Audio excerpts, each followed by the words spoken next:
Рев моторов, запах бензина и зашкаливающий адреналин – все это мотоспорт, который пришел в нашу республику год назад благодаря усилиям нескольких энтузиастов. За год этот вид спорта успел набрать обороты. Если первый чемпионат Абхазии по эндуро собрал пару десятков участников, в этом чемпионате приняли участие до 60 мотоциклистов. В этом году количество участников увеличилось втрое, потому что это все происходит очень просто. Мир мотоциклистов он не очень велик, с одной стороны, а с другой стороны все это передается как по цыганской почте. Люди приехали, это был первый пробный заезд, если вы помните, это было в селе Гвада Ачимчирского района. Всем очень понравилось, но было высказано пожелание, чтобы каждый год по возможности менять наше место дислокации, чтобы были какие-то новые, и чтобы люди открывали новые места, потому что Абхазия, она разная, большая, красивая. Видите, у нас тут очень много уже и зрителей прибавилось, и участников.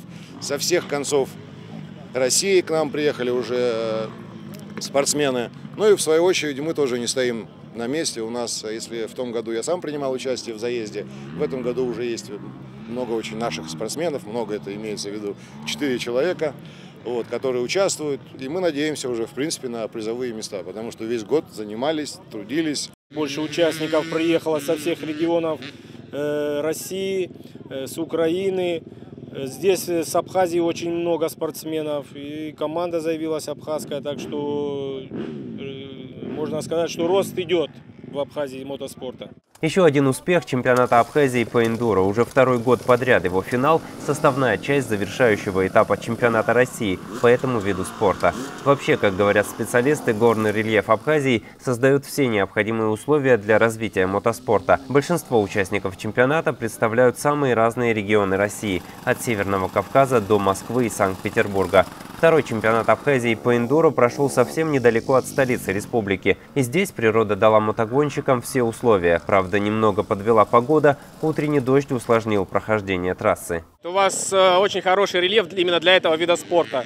Это самое главное, чтобы не было равнин, а были горы, какие-то естественные препятствия, камни, коряги, ручьи. С рельефом у вас здесь вообще все замечательно. Можно развивать очень хорошо. Много камней. Интересно.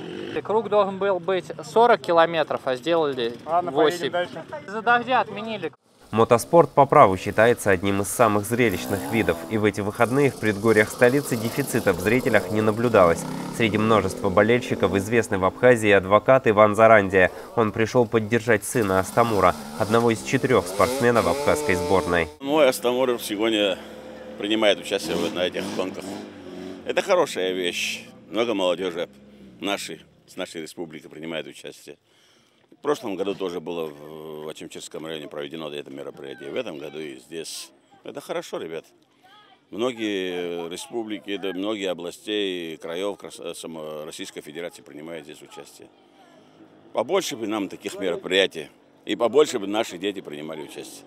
Мы очень надеемся, что у нас все будет получаться и впредь. И если мы проведем без сучка, без задоринки еще раза 2-3 подобные чемпионаты, я думаю, что вполне можем замахнуться на чемпионат Европы. В рамках чемпионата разыграно больше 10 различных номинаций. По итогам 2 дней турнира абсолютным его чемпионом стал московский мотогонщик, чемпион Европы по эндуро Дмитрий Паршин. Надежды наших болельщиков оказались не напрасны. Абхазская сборная завоевала 3-е место в классе профессионалов. Рустам Зантария, Торник Амичба, Абаза ТВ.